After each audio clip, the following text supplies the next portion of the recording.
Bem, finalmente eu comecei a fazer um vídeo sobre o pirata que estica. Sim, eu lembro exatamente de quando eu falei que não iria ter, mas passaram os anos, resolvi então assistir essa obra que tanta gente fala bem, tanta gente fala mal, tanta gente trata como a melhor do mundo, tanta gente trata como algo horrível de se ver. Então, fui assistir, mas vamos deixar claro algumas coisas. Primeiro, eu já havia assistido One Piece antes, até Long Tal, porém, por questões de faculdade, eu acabei não terminando o anime, por conta que eu não tinha tempo. Mas, recentemente, ou não tão recentemente assim, eu acabei assistindo o live action. A segunda temporada eu já tinha assistido a primeira, só que essa segunda temporada ela foi tão melhor feita do que a primeira, que acabou me hypando pra obra. E aí eu decidi voltar do anime aonde eu tinha parado. Como tá sendo a minha experiência com o anime? Bom, como eu tinha dito anteriormente, eu já tinha assistido a primeira parte no East Blue antes deles entrar na Grand Line. Acho que o último episódio que eu vi é eles realmente botando o pezinho e, né, prometendo o que eles queriam da vida. E quando eu voltei, eu realmente tomei um susto pelo fato de... parecia que eles já estavam indo e do nada eles entram numa parte morta, aí eles encontram uma menina que conversa com animais. E aí tudo isso é filler. Tem algumas partes que realmente me pega, porque os fillers de One Piece costumam ser bastante orgânicos, né?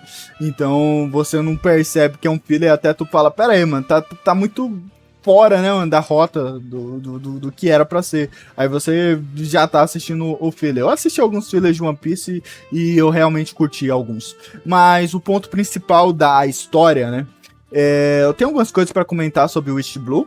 Primeiro que todos os personagens são muito bem feitos, né? O passado deles e toda essa questão deles quererem entrar no grupo, por cada um por seu motivo, para seguir na Grand Line, né? Cada um vai para sua própria aventura viver, por isso que se junta com o Luffy. É mais como eles tivessem pontos em comuns e assim vai criando o companheirismo deles. O que eu acho que funciona, a dinâmica de One Piece é muito boa. Ela funciona bastante, principalmente entre os chapéus de palhas. Então eu acho realmente muito bom. O melhor arco do East Blue, na minha opinião, é o arco da Nami, porque ela traz um peso bem dramático e um vilão muito foda. E eu tava precisando de um vilão foda. O Don Krieg eu achei muito ruim.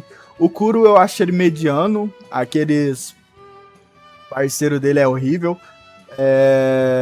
O do Zoro é aquele cara de machado, né? E tem um loirinho. O loirinho é recorrente depois, né? Mas eu não me apeguei a esse personagem. Aí tem a Álvida, que é lá no começo. Eu não acho ela uma grande vilã. Não sei se futuramente ela vai. Tô aqui no 200 capítulos e até agora ela não mostrou ser grande coisa, né? Então não sei, né? Mas eu sei, eu tenho spoilers que o Bug vai se tornar alguém importante futuramente.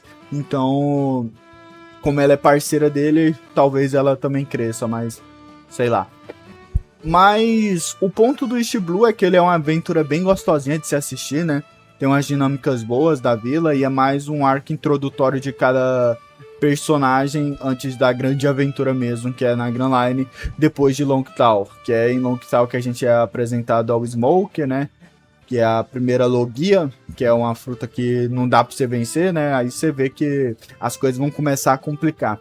A entrada na Grand Line, ela é... A Labum tem uma história interessante e tal, legal.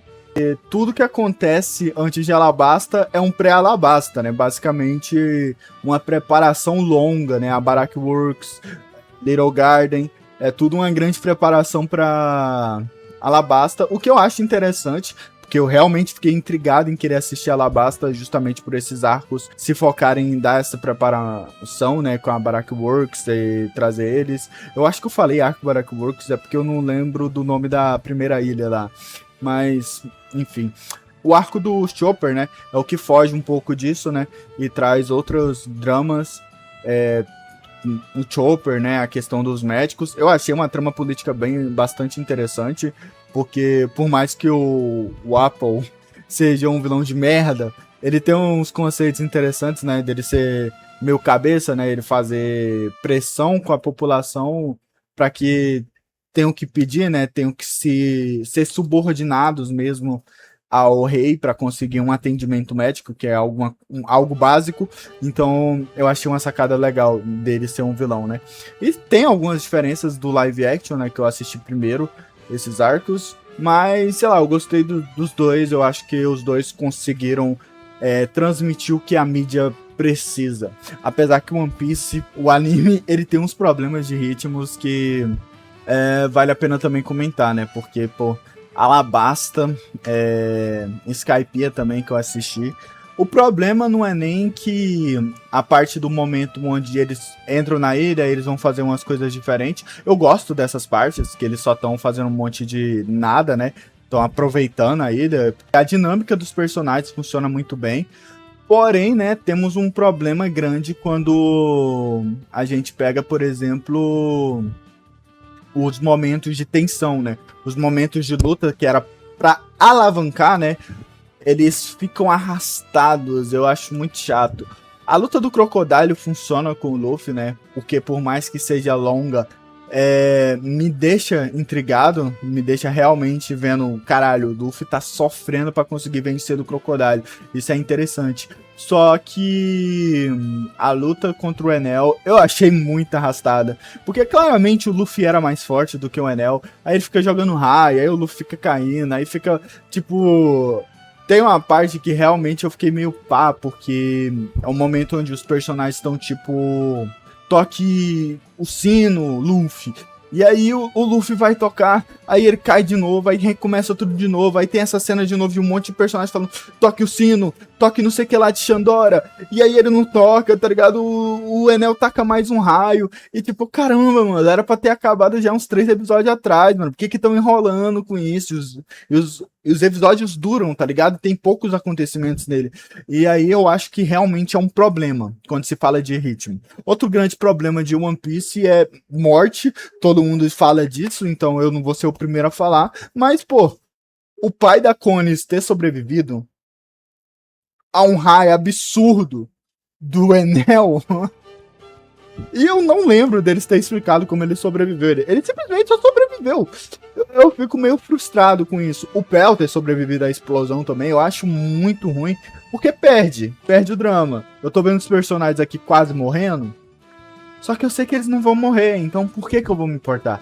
Aí tem esse grande problema. Por isso que eu prefiro mais a dinâmica deles se divertindo, porque, ok, é algo que eu consigo sentir que é real, orgânico, do que esses momentos de batalha.